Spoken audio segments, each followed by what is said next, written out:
Om Sai Ram. Sri Sai Satcharitra, Chapter 7.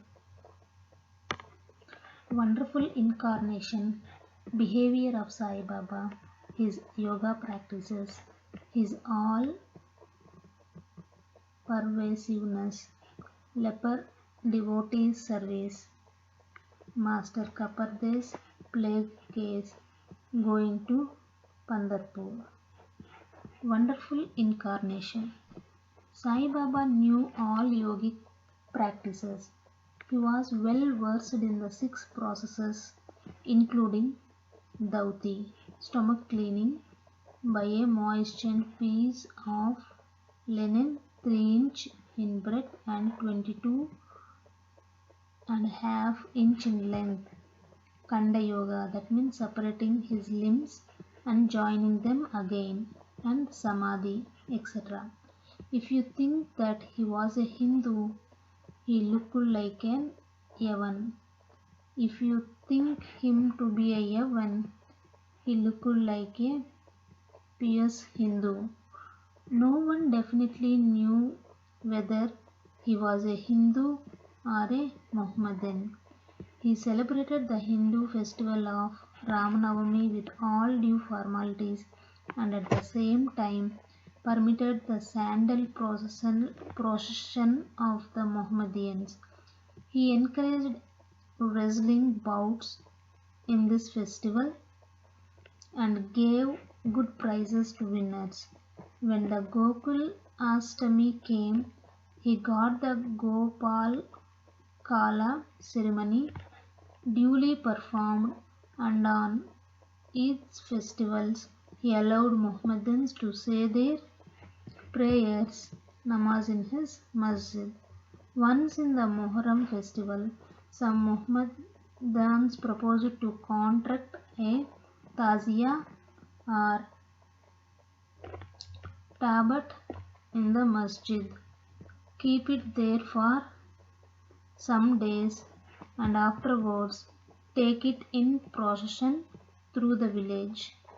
Sai Baba allowed the keeping of the tabat for 4 days, and on the 5th day removed it out of the masjid without the least compunction.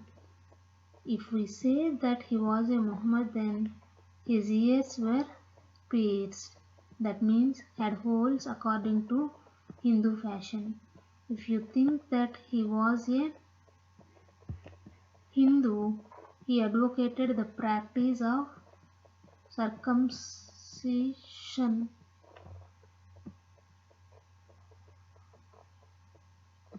Though according to Mr. Nana Sahib Chandorkar, who observed him closely, he was not himself circumcised. Wide article in Sai Leela on Baba Hindu Ki Yavan by B.V. Dio, page 562.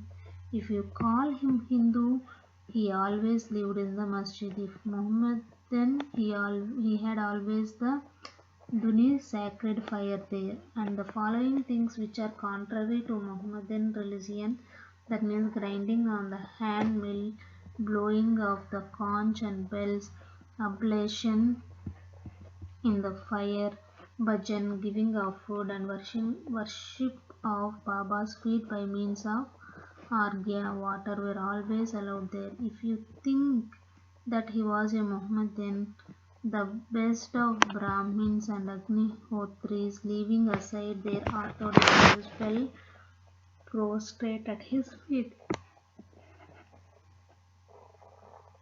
Those who went to make enquiries about his nationality were dumbfounded and were captured by his darshana. So none could definitely decide whether Sai Baba was a Hindu or a Mohammedan. This is no wonder, for he who completely surrenders himself to the Lord by getting rid of his egoism and body consciousness thus becomes one with him and has nothing to do with any questions of caste or nationality. Such a one as Sai Baba was saw no difference between and caste and even beings and beings. He took meat and fish with fakirs, but did not grumble when dogs touched the dishes with their mouths. Note 1. Mahalsapati, an intimate Shirdi devotee of Baba, who always slept with him in the masjid and chavadi, said that Sai Baba told him that he was a Brahmin of Patari and was handed over to a fakir in his infancy, and when he told this, some men from Patari had come and Baba was inquiring about some men from that place. Wide Sai Leela 1924, page 179. Mrs. Kasibai Kanitkar, the famous learned woman of Pune, says in the Experience number 8, published on page 79, Sai Leela, volume 11, 1934. On hearing of Baba's miracles, we were discussing according to our theosophic convention and fashion whether Sai Baba belonged to Black or White Lodge. When once I went to Shirdi, I was thinking seriously about this in my mind. As soon as I approached the steps of the masjid, Baba came to the front and pointing to his chest and staring at me spoke rather vehemently. This is a Brahmin, pure Brahmin. He has nothing to do with black things. No Mussalman can dare to step in here. He dare not. Again pointing to his chest, this Brahmin can bring lakhs of men on the white path and take them to their destination. This is a Brahmin's masjid and I won't allow any black Mohammedan to cast his shadow here. Such a unique and a wonderful incarnation was Sai Baba. On account of the merits in my past birth, I had the good fortune to sit at his feet and enjoy his blessed company. The joy and delight I derived therefrom was incomparable. In fact, Sai Baba was pure Anand and consciousness. I cannot sufficiently describe him.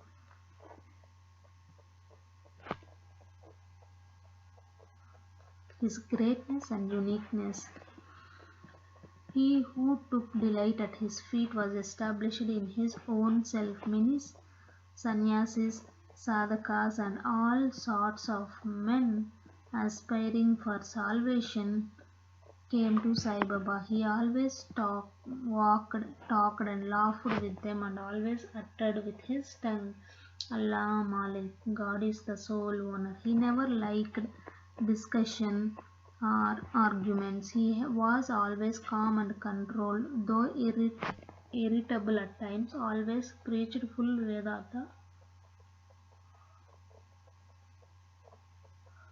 And nobody knew till the last who was Baba. Prince and poor people were treated alike by him. He knew the inmost secrets of all, and when he gave expression to them, all were surprised. He was the repository of all knowledge. Still, he feigned ignorance. He also disliked honor.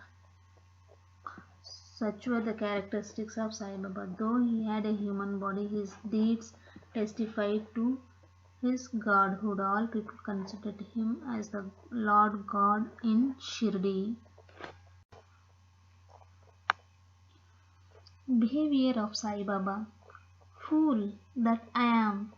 I cannot describe Baba's miracles. He got almost all the temples in Shirdi repaired.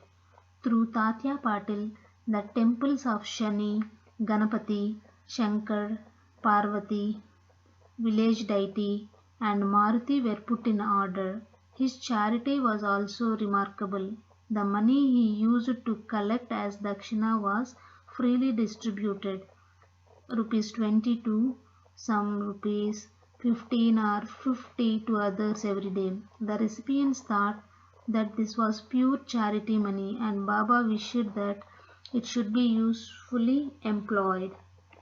People were immensely benefited by having a darshana of Baba. Some became hale and hearty Wicked people were turned into good ones. Kushta, leprosy was cured in some cases. Many got their desires fulfilled without any drops or medicine being put in the eyes. Some blind men got back their sight, and some lame ones got their legs. Nobody could see the end of his extraordinary greatness. His fame spread far and wide, and pilgrims from all sides flocked to Shirdi. Baba sat always near the Duni and eased himself there and always sat in meditation, sometimes with and on, other times without a bath. He used to tie a white turban on his head and wear a clean dhota round his waist and a shirt on his body. This was his dress in the beginning. He started practicing medicine in the village, examined patients, and gave medicines. He was always successful, and he became famous as a Hakim doctor. A curious case may be narrated here. One devotee got his eyeballs quite red and swollen. No doctor was available in Shirdi. The other devotees took him to Baba. Other doctors would use ointments, anjans, cow milks, and camphorated drugs, etc. In such cases, Baba's remedy was quite unique. He pounded some biba, some carpus anacardium, that means making nuts, and made two balls of them, trussed them on in each eye of the patient, and wrapped a cloth bandage around them, means eyes. Next day the bandage was removed and water was poured over them in a stream. The inflammation subsided and the pupils became white and clear. Though the eyes are very delicate, the biba caused no smarting, but removed the disease of the eyes. Many such cases were cured, and this is only an instance in point. Baba's yoga practices. Baba knew all the processes and practices of yoga. Two of them will be described here. Dauti or cleaning process. Baba went to the well near a banyan tree at a considerable distance from the masjid every third day and washed his mouth and had a bath. On one occasion, he was seen to vomit out his intestines, clean them inside and outside, and place them on a jam tree for drying. There are persons in Shirdi who have actually seen this and who have testified to this fact. Ordinary dauti is done by moistened piece of linen 3 inches broad, 22.5 feet long. This piece is gulped down the throat and allowed to remain in the stomach for about half an hour for being reacted there and then taken out. But Baba's Dauti was quite unique and extraordinary. Kanda Yoga. In this practice, Baba extracted the various limbs from his body and left them separately at different places in the masjid.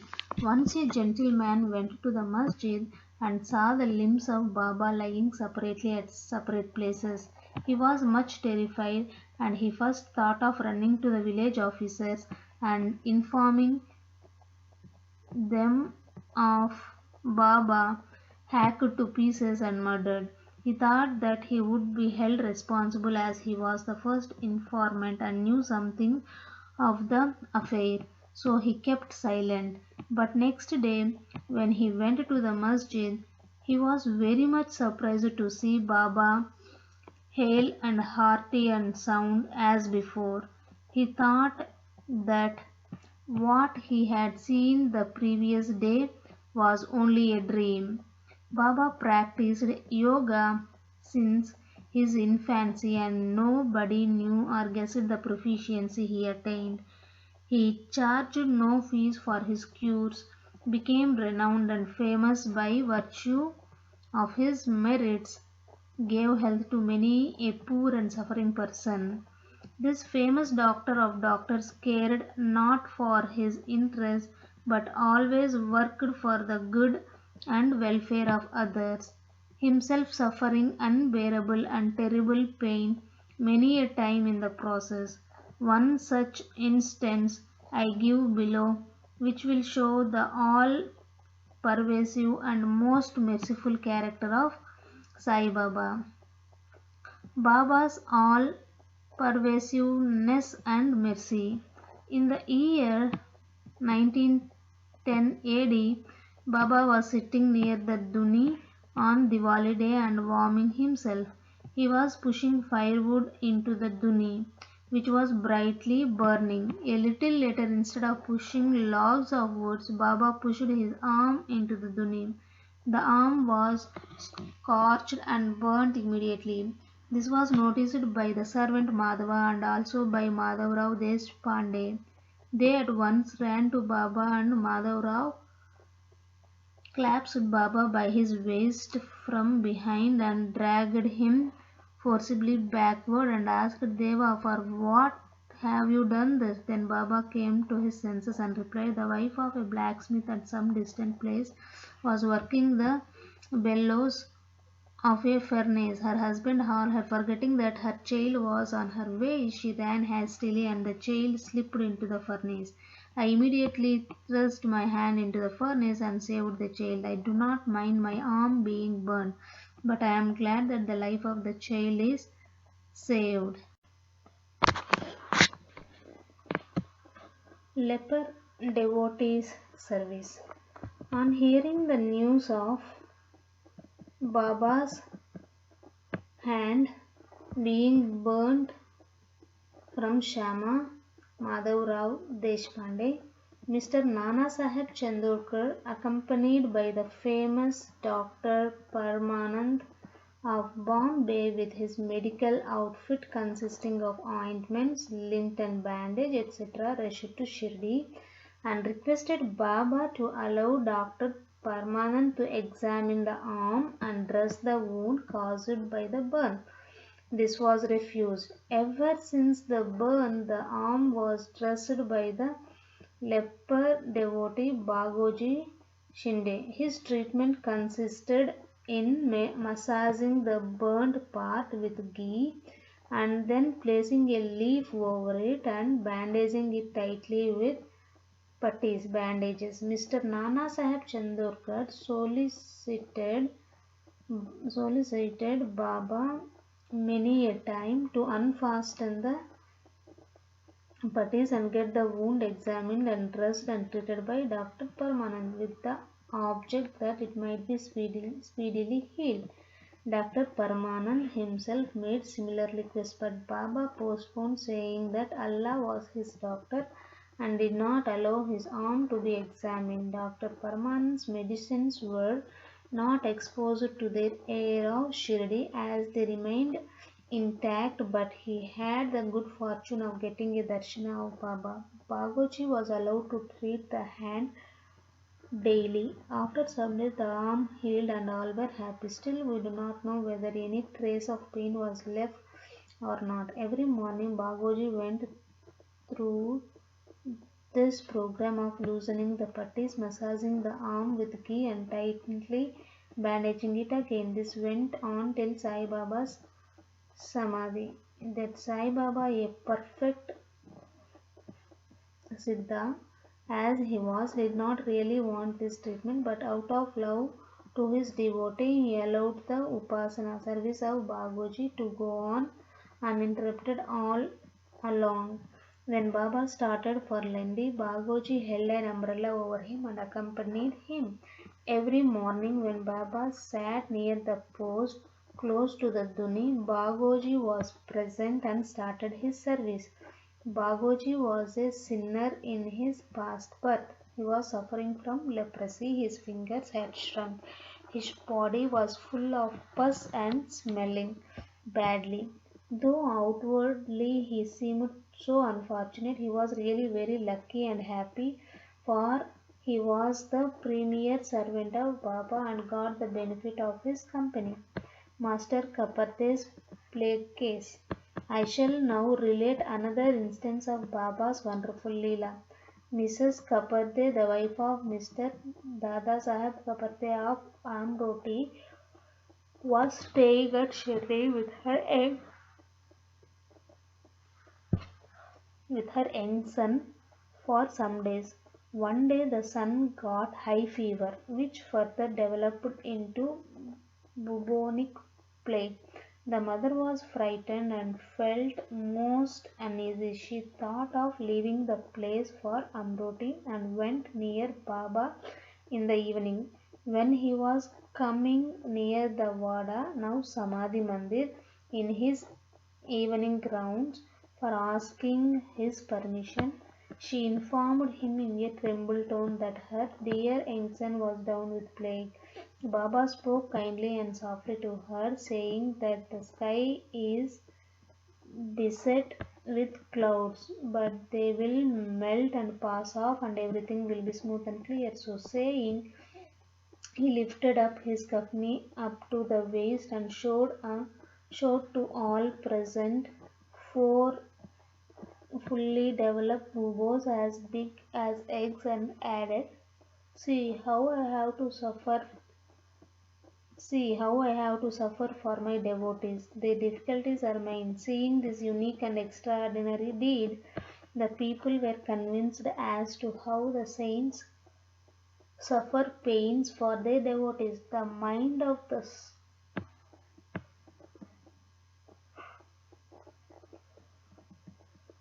saints is softer than wax. It is soft in and out as butter.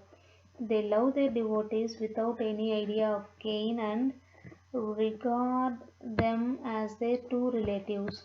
Going to Pandarpur and staying there. I shall now close this chapter after relating a story illustrating how Sai Baba loved his devotees and anticipated their wishes and movements. Mr. Nana Sahib Chandorkar, who was a great devotee of Baba, was Mamlatadar at Nan Darbar in Khandesh. He got an order of transfer to Pandarpur. His devotion to Sai Baba bore fruit as he got an order to go and stay at Pandarpur, which is regarded as Bhuvaikuntha, heaven on earth. Nana Sahib had to take immediate charge, so he left immediately for the place without even writing or informing anybody at Shirdi. He wanted to give a surprise visit to Shirdi, his Pandarpur, see and salute his Vitoba, and then proceed. Nobody dreamt of Nana Sahib's departure for Shirdi, but Sai Baba knew all about this, and as his eyes were everywhere, omniscient. As soon as Nana Sahib approached Neemgaon, a few miles from Shirdi, there was stir in the masjid at Shirdi. Baba was sitting and talking with Mahalsapati, Appa Sinde and Kashi Ram when he at once said,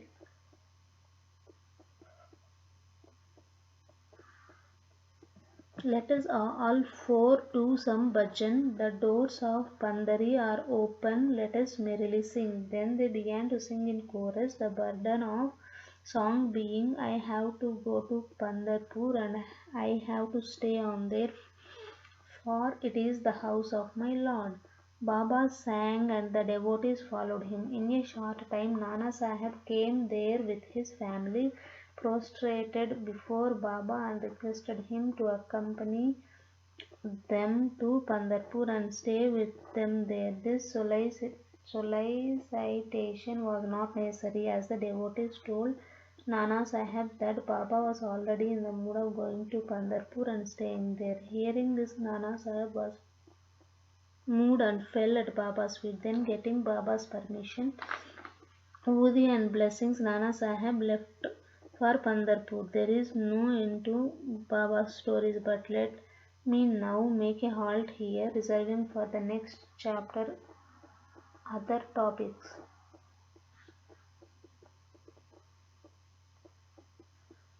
such as importance of human life, Baba's living on alms, Bayajabai service and other stories. Bow to Sri Sai. Peace be to all. Om Sai Ram.